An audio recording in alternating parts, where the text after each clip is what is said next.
je me sens vivant à fond quand je fais les œuvres comme ça. Parce que tu sais pas où tu vas, tu as la notion de danger qui est présente sur certaines œuvres, comme la falaise où il faut pas déconner et tout ça. Mais tu as aussi la notion du danger de réussite. Et je marche à fond à l'adrénaline depuis toujours.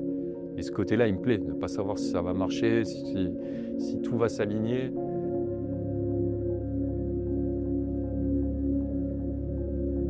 En fait, à partir du moment où tu déposes du pigment, c'est ingommable. C'est pas comme le street art, où vraiment tu as ce truc, ah, vas-y j'ai raté, je mets un coup d'une autre couleur et elle recouvre. À partir du moment où tu apportes une touche de pigment dans la nature, elle sera visible.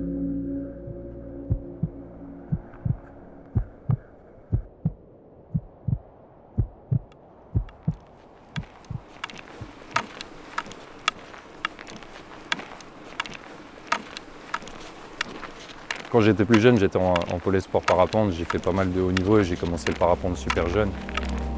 Ce lien de hauteur, de voir la nature, les forêts, tout ça de haut, bah, ça a eu un réel impact. Faussaire expédition, c'est soit dans le froid, soit tu crèves de chaud, soit tu portes 50 kg sur le dos. C'est vrai qu'au final, combien d'échecs t'as bouffé? Matin, midi, soir depuis 10 ans. Ah ouais.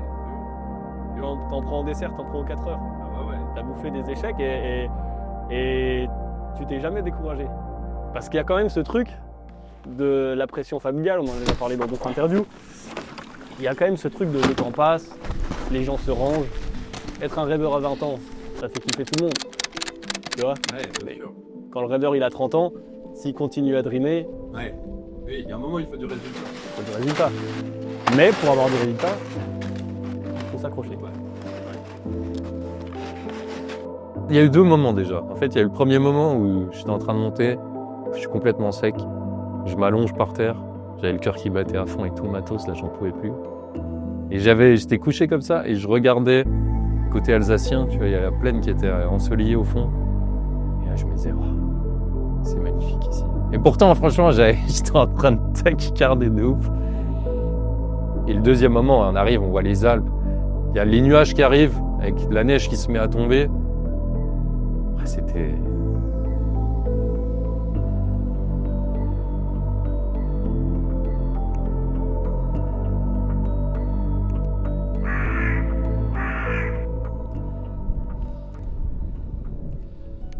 L'humain a besoin de se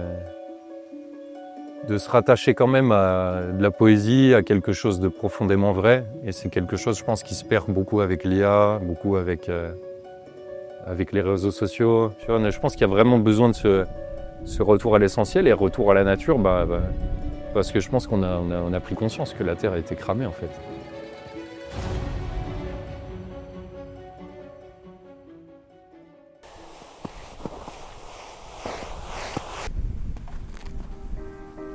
Dans cette œuvre, c'est profondément humain le fait d'avoir peur de la mort de ses enfants et d'être impuissant par rapport à ça.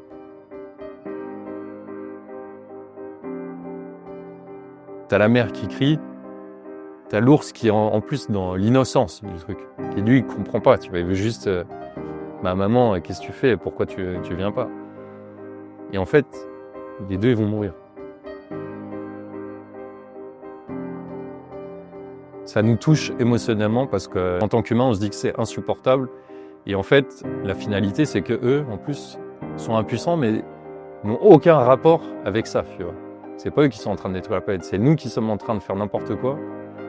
Et eux, ils subissent et lui a encore l'innocence de croire que tout va bien se passer alors qu'il est déjà trop tard.